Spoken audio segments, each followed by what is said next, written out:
Boa noite a todos. Conseguem ver minha tela? Sim. Então, tá bom, sejam bem-vindos. Meu nome é Ricardo Galhóis. Sou voluntário aqui da Casa Joana de Ângeles, ou Jazz, Joana de Ângeles Spirit Society. E vou compartilhar com vocês um estudo desse tema, que é um tema tão importante para o mundo atual, da orientação religiosa na família. Lembrando que no Sermão da Montanha, nosso mestre, Irmão Maior, como a Mitch falou, deixou esse ensinamento sobre a fé.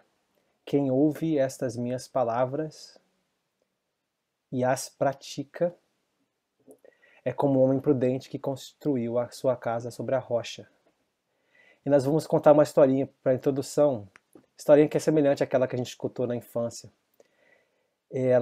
Só que ela tem uma adaptação para esse tema de hoje. Imagine uma terra distante, havia uma praia chamada Vida na Terra. Essa praia linda, maravilhosa, rica em recursos. E 3 irmãos que, chegando à maioridade, tiveram então a sua missão de construir cada um a sua casa onde iriam morar, passar o resto da vida. Fanausto, Sértico e Pedro. Nomes bem únicos dessa historinha. Fanausto, ele havia recebido um manual de construtores e muito fiel à leitura, porém muito rígido à leitura que, por conta de falhas de interpretação, continham algumas falhas com relação às leis universais de construção civil. E ele então, seguindo o manual bem rigidamente, montou então a sua casa, construiu a sua casa na areia dessa praia linda e buscou ornamentar a casa com muita beleza, né? Especialmente as paredes exteriores, elas eram muito bonitas, os detalhes da janela, e ele, com essas práticas, construiu essa casa onde passaria a vida. Mas como uma praia de expiações e provas, caiu a chuva, transbordou o mar, sopraram os ventos e deram contra a casa, e ela caiu. E foi grande a sua queda. Em seguida veio o Sértico, que havia observado a experiência do irmão e não ficou muito contente com essa ideia de seguir manual nenhum.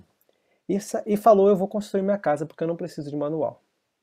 E foi lá, construiu a sua casa em uma posição mais distante do mar, sem seguir manual nenhum, construiu uma casa não tão bonita e construiu também sua casa na areia. Mas a praia que é de provas e expiações, caiu a chuva, transbordou o mar, sopraram seus ventos e a casa caiu também. E a sua queda foi grande. E por fim, nosso amigo Pedro, que também havia recebido o manual de construtores, porém ele acendeu a sua luz interior para examinar essa leitura, desenvolvendo o discernimento, aquilo que se aplica e aquilo que é verdadeiro. E depois de muito estudo, investigação, muito trabalho, ele decidiu construir a sua casa num local mais seguro, sob a pedra. E essa construção dava mais trabalho, exigiu muito sacrifício, muito esforço, mas valeu, porque também, sendo a praia de provas e expiações, caiu a chuva, transbordou o mar, sopraram os ventos, a casa tremeu, as paredes tremeram, mas a casa não caiu. Ela permaneceu forte porque seus alicerces haviam sido construídos sobre a pedra. E essa história, acho que nós já escutamos essa história na nossa infância, um pouquinho diferente, né? Tem tudo a ver com esse tema da educação religiosa na família, da orientação religiosa na família. Esses 3 educadores, esses 3 construtores são os 3 educadores, ou melhor dizendo, modelos de educação religiosa.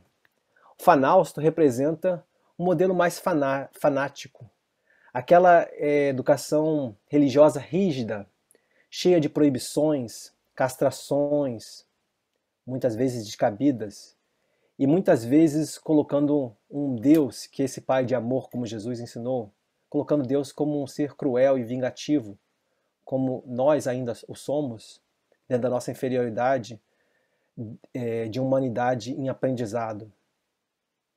E esse ensinamento é semelhante à construção da casa na areia. Assim como não prover nenhuma educação religiosa, que muitas vezes acontece com as famílias mais céticas e ou religiosas, mas que optam por não fazer esse trabalho de educação, esse trabalho duro, né, da construção na casa na pedra. E cada um de nós, e o Pedro é claro, né, tá nessa educação religiosa, mas sempre fundamentada na razão, na moral, no discernimento. Cada um de nós vai estar aí, talvez, mais perto de um desses personagens ou uma mistura de todos, ou ainda varia, isso pode variar ao longo de nossa vida.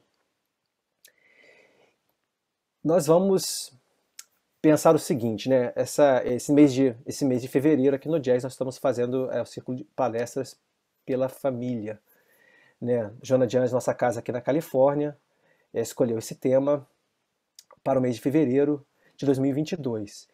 E vamos emprestar a reflexão da nossa amiga Lígia e pensar que se eu não sou pai ou mãe, e nem pretendo ser nessa vida ainda, ou estou exercendo outros papéis, como de avós, tios, nós vamos ter uma participação colaborativa com os pais, né? Se formos convidados, é claro. E se não formos convidados, nós podemos continuar ensinando pelo exemplo. Ou tutelados. E mesmo se não couber, se você olhar seu nome e não couber em nenhum desses casos, pense que dentro de ti há também uma criança que está ansiosa, sedenta de conhecer as leis divinas, porque todos nós buscamos a felicidade. E, segundo ensina a doutrina de Jesus e a doutrina espírita, a felicidade ela está quando a gente está em harmonia com a nossa consciência, com as leis divinas que estão em nossa consciência, quando a nossa vontade e a vontade de Deus são a mesma. Então nós vamos poder também educar a nossa criança interior, as nossas tendências inferiores, com o adulto essencial que nós somos. Está bem? Então vamos fazer aqui uma pequenina pausa para a reflexão de cada um de nós. Se não estiver dirigindo, que tire um momentinho para responder essa pergunta. Qual o perfil de construtor você tem sido nessa praia Vida na Terra?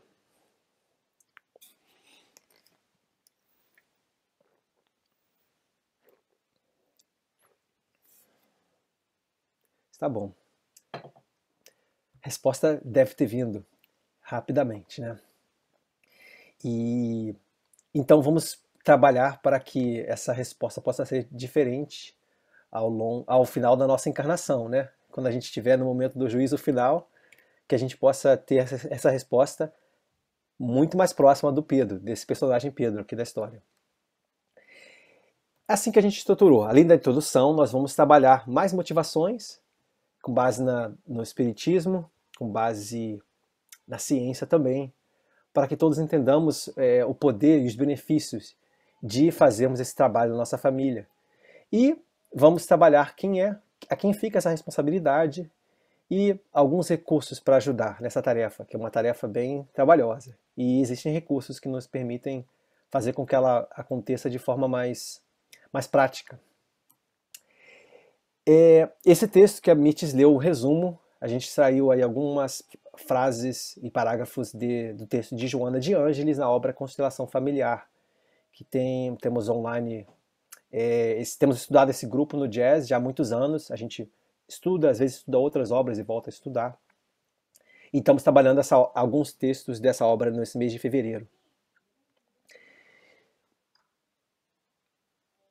Seja bem-vindo quem chegou um pouquinho depois.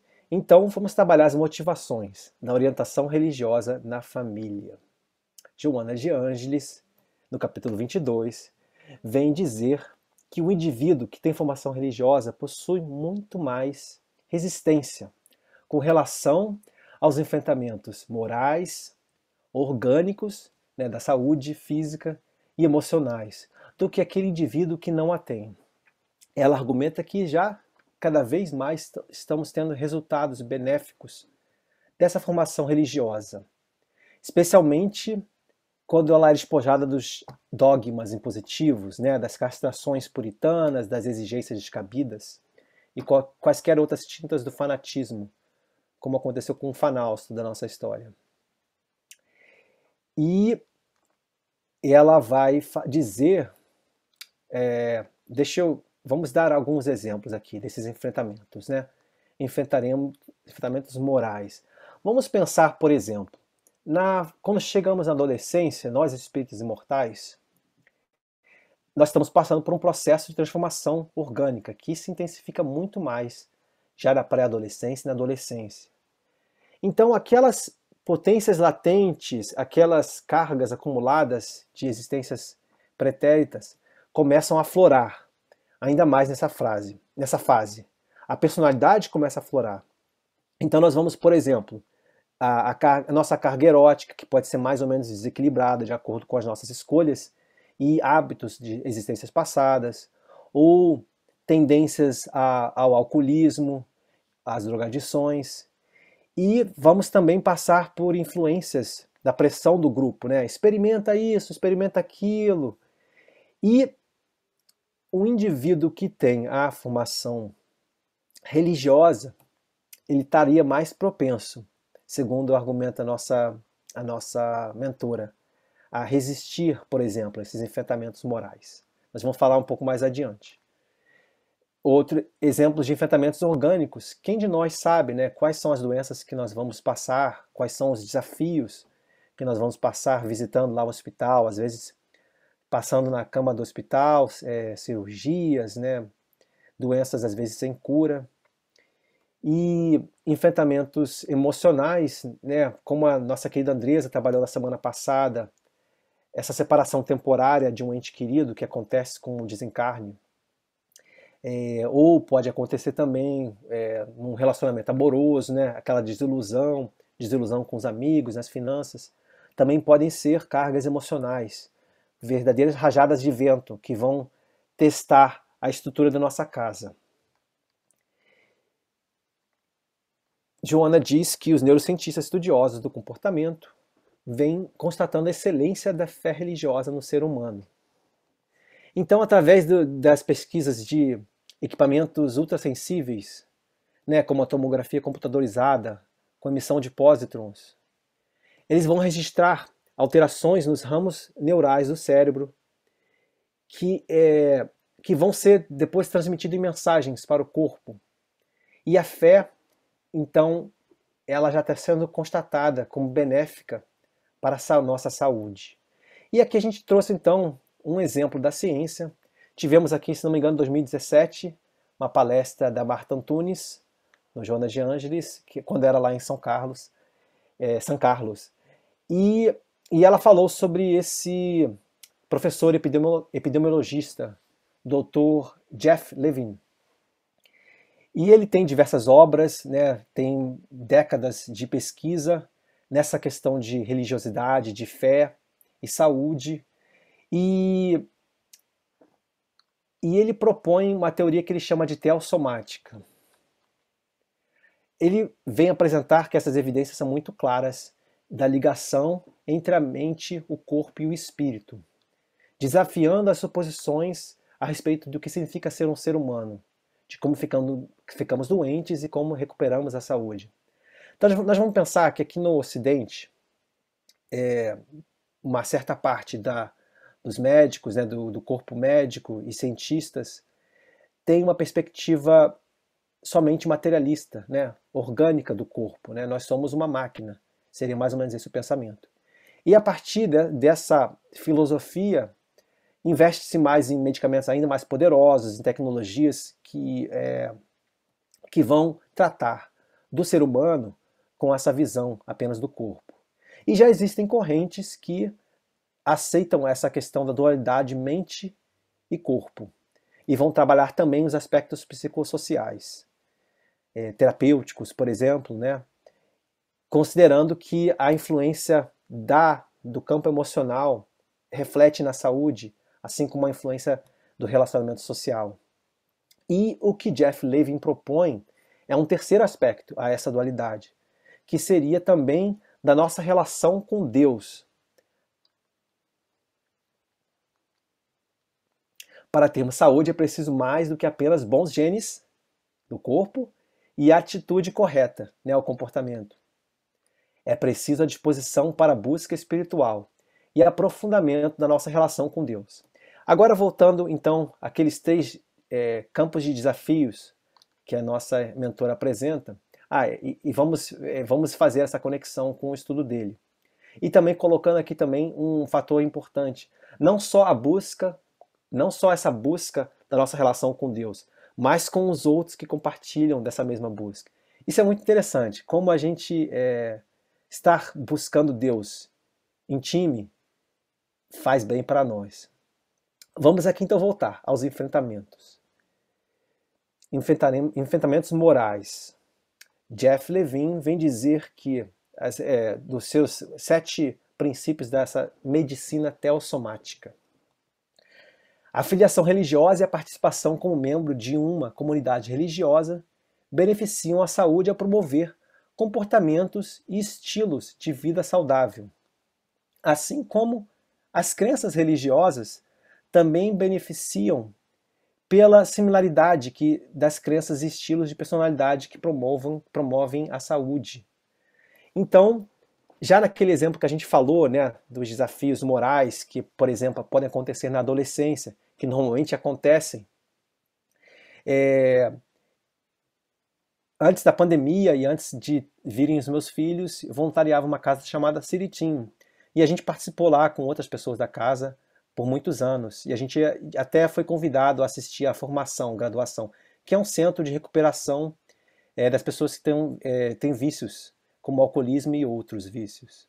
E aí na formatura, né, aqueles que conseguiram cumprir o programa por um ano completo, muitos deles narravam a sua história e a gente percebe que existe um padrão, mais ou menos com 12, 13 anos, é a idade que eles começam a vida nas drogas, e tem muito a influência da família. Às vezes esse mal já vem anterior dos pais, né? Pais que sofriam do alcoolismo, por exemplo.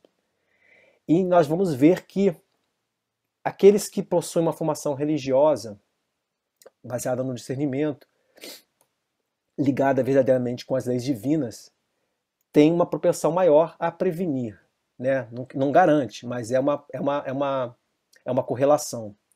Assim como ele coloca a participação, vamos falar aqui dos desafios orgânicos.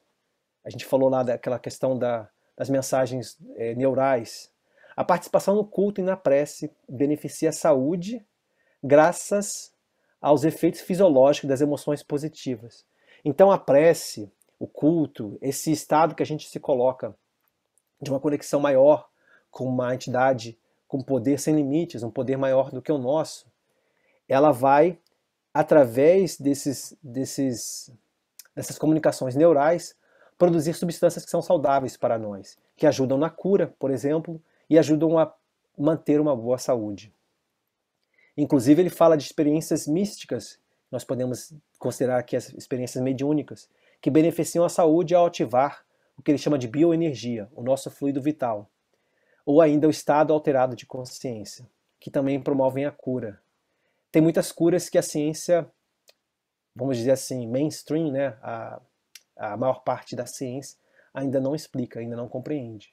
E ele está tentando explicar com outros cientistas que a explicação está aí nessa questão da relação da fé, da conexão com Deus. E no caso dos emocionais, né, dos enfrentamentos emocionais, essa frequência regular em uma congregação religiosa, como é que ela beneficia a saúde? O apoio que a gente tem da comunidade, que vai diminuir o estresse e vai prevenir também isolamento. Então, nesse tempo de pandemia, né, de isolamento social, muitos de nós somos muito gratos por essa comunidade do jazz, que a gente vem sendo servido e servindo um ao outro para evitar que qualquer um de nós possa cair no isolamento e diminuir o estresse, né? Espero que todos aqui ao entrar e ao sair dessa casa, mesmo que seja de forma virtual, se sintam mais amados, mais acolhidos, né? Sintam mais paz interior. Muitas vezes a gente vem com uma dor de cabeça e quando termina nosso encontro aqui, a dor de cabeça já passou. E também a fé pura e simples beneficia a saúde ao inspirar pensamentos de esperança e otimismo e expectativas positivas. Então, vai se criar, está muito conectado com a questão também da mente e corpo, né? Essa fé vai ajudar a gente a ter expectativas mais positivas perante a vida e encontrar possibilidades que passariam despercebidas se a gente tivesse uma visão mais negativista. Então, terminamos aqui essa primeira parte de motivações. É claro que tem muito mais. Quem quiser buscar estudar esse autor, a gente passou a referência aqui. E também tem a palestra da Marta, que a gente vai colocar o link anexado a essa palestra para quem quiser assistir.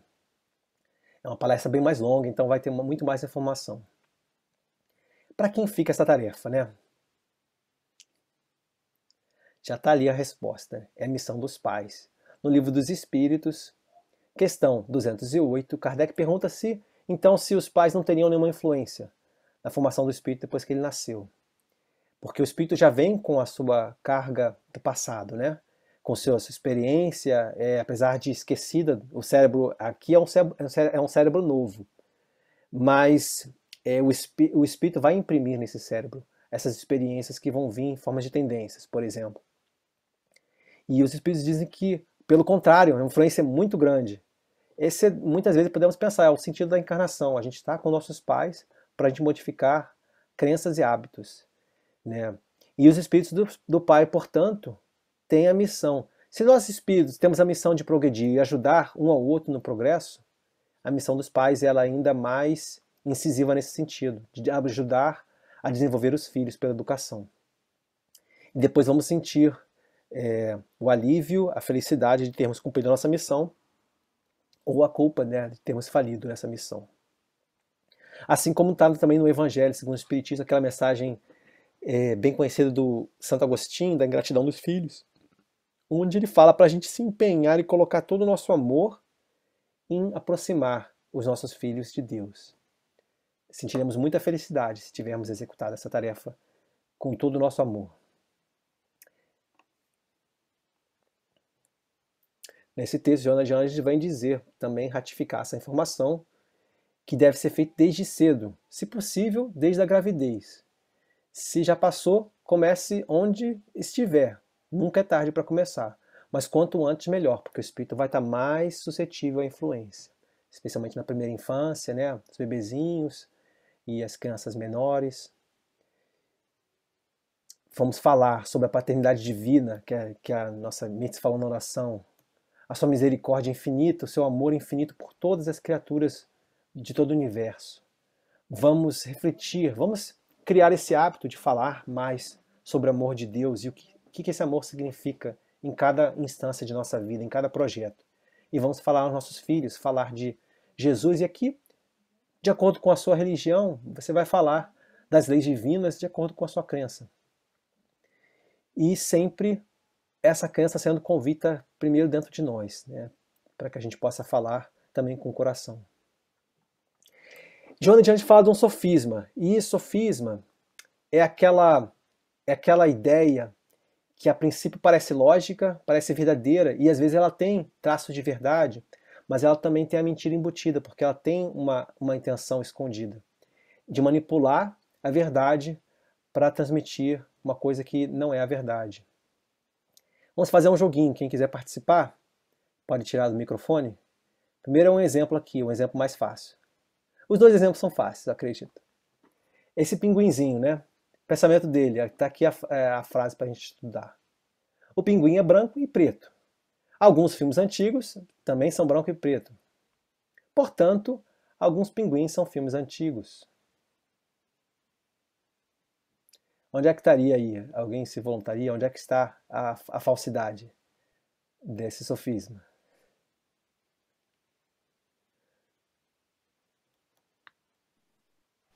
Que os pinguins são antigos?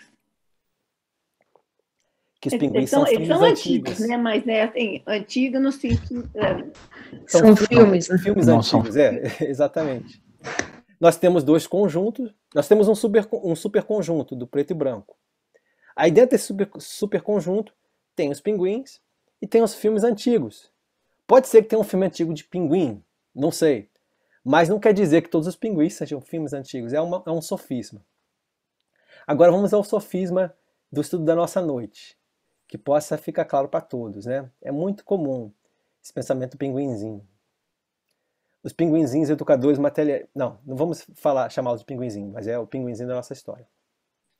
Não seria melhor deixar a criança escolher seu rumo religioso na idade adulta? Esse seria o sofisma. Alguém quer apontar aqui onde que está, qual palavrinha que tá o erro? A criança escolher o seu rumo religioso na idade adulta? Ela não é mais criança. Boa, gostei da lógica. Ela é adulta. No caso, deixar a criança escolher o seu rumo religioso na idade adulta. Né? Deixar, no sentido de deixar ela crescer e aí fazer a escolha lá na fase adulta. Vamos pensar que o que a gente estudou até agora, que é saudável, a busca da conexão com Deus e essa busca também dentro de uma comunidade. E ajuda a prevenir males muito sérios para uma existência, especialmente para aqueles que compreendem essa existência como não sendo uma existência puramente carnal. A gente pode perceber que deixar a criança crescer sem essa educação é um perigo muito grande para essa existência desse ser espírito imortal encarnado. O convite é começar desde cedo, como nós já falamos, a educação, a formação religiosa e também, então, o primeiro item que está faltando nessa frase, né? Começar desde cedo, que é o que a gente já falou até agora. Esse seria o melhor. Começar desde cedo. Também estilar a busca pela verdade, desenvolver o discernimento, desenvolver a razão, o questionamento. E a criança, quando vai crescendo, em determinadas etapas, o cérebro começa até a desenvolver a capacidade de fazer comparações e desenvolver o pensamento abstrato. Então a gente vai trabalhar também na criança isso. E aí sim, dando a formação religiosa e dando os recursos para que ela aprenda a pensar de forma crítica, quando ela chegar na fase adulta, deixar sim aquela pessoa adulta fazer a escolha que esteja mais de acordo com as suas necessidades emocionais e intelectuais. Mas a base já foi feita. Aí está então a resposta do sofisma. É um lamentável sofisma, como fala a mentora, e a gente não faz assim com relação à alimentação, né? Ou à saúde, à educação. Criancinha não quer tomar vacina, então não vou dar vacina. Não quer tomar remédio, que tem um gosto amargo, então não toma remédio. Não é assim que a gente faz. Né? Os pais conscientes e responsáveis não fazem assim. Ou então só quero comer bala, e bombom e pirulito. Né? Não, só quero comer pizza. Também os pais conscientes assim não procedem. Ou não quero ir para a escola, não gosto de estudar, não gosto de fazer dever de casa. Também a gente tem a responsabilidade de pais. E então a mesma coisa também para o ensino religioso. É o dever dos pais nos diversos mistérios da vida e também na área religiosa. E aí, como a gente falou, quando a criança for desenvolvendo discernimento, e aí eventualmente ela vai fazer a escolha dela, né? Talvez já na fase jovem ou adulta, vai depender de cada espírito imortal encarnado. Essa escolha pode acontecer mais cedo ou mais tarde. Mas plantar as sementes desde criança, desde pequenininho, de bebezinho, de feto, é a nossa responsabilidade de pais. Falamos das motivações, de quem está a responsabilidade e agora dos recursos. É claro que, se essa tarefa é dos pais, na casa espírita ou na sua outra, se tiver alguém assistindo que não for do espiritismo, não conhecer ainda, devemos buscar também o auxílio na nossa casa, na nossa comunidade. Porque às vezes vão ter pessoas que estão já mais aptas já existe material, né? Material adaptado para as idades diferentes e um trabalho mais especializado, mais profundo também. mas começa em casa. Então, como seria então esse formato recomendado pela mentora de fazer a orientação religiosa? Ela começa nas conversações de todo momento. Então vamos falar de Deus conosco mesmo em cada passo do nosso dia e com as crianças e nossos filhos, sempre que possível, criar esse hábito de falar sobre a criação, falar sobre Deus, prover também estudos reservados, assim como a gente faz o nosso, né, nas segunda-feiras e em outros dias da semana, também, pelo menos uma vez por semana, fazer esses estudos, como fala a mentora, numa reunião de família, diálogos de emergência. Por exemplo, no caso que a gente falou, vamos supor que uma vovozinha venha desencarnar. Aí, de acordo com a idade, os pais devem sim falar sobre a imortalidade na alma, falar que os laços espirituais não se perdem, que nós podemos visitar a vovozinha durante o sono e vice-versa, e que nós encontraremos com ela também depois que nós partimos, porque a nossa pátria verdadeira é a pátria espiritual. Por exemplo, né, uma oportunidade de trazer um ensinamento religioso para dar conforto, para que a fé se fortaleça dentro daquele espírito imortal que Deus nos emprestou como filhos. E deixa eu ver aqui, a gente está olhando aqui, já deu 31 minutos. Não vamos então passar esse vídeo não. Eu vou fazer aqui uma recomendação. Quem não tem ideia, nunca fez o Evangelho no Lar com as crianças, não faz esse Evangelho no Lar com as crianças, recomendo então, procura depois no YouTube, Evangelho no Lar Criativo para as Crianças. Eu vou dar uma resumida. Esse vídeo vem nos convidar como fazer esse Evangelho no Lar. A gente deve conhecer a rotina dos nossos filhos, que tem certamente uma agenda de eventos, e buscar fazer no momento que não seja um momento que eles já estejam cansados, né? E também não fazer um evento muito longo, porque crianças, especialmente menores, não conseguem ficar sentadas durante muito tempo, só escutando.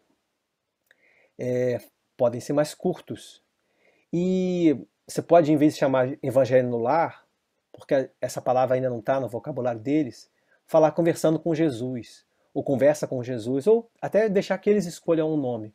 Mas crie um momento, coloque na agenda, coloque ali na geladeira ou no ponto central da casa, tal dia da semana, tal horário. Por exemplo, domingo de manhã é o dia que a gente vai falar com Jesus.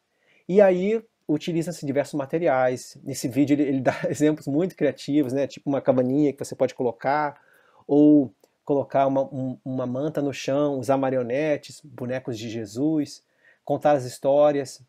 E a gente oferece aqui também alguns materiais. Sem querer, deu um play aqui no vídeo. Os trabalhadores da Casa Joana de Anjos, que depois nossa querida Lígia vai falar. Já há muitos anos vimos utilizando recursos desse site spiritismkids.us. Muito legal, tem materiais para idades diferentes, vídeos e programas até com a aula, então fica mais fácil poder buscar com antecedência, estudar o material e aí buscar os recursos que você tiver em casa, ou que puder adquirir, para complementar, para que esse aprendizado seja bastante sensorial, bastante rico, despertando sempre neles a vontade de aprender. Em contraposição com aquele paradigma que a gente tem de escola, da nossa infância talvez, onde a gente ficava sentado e o professor ficava falando.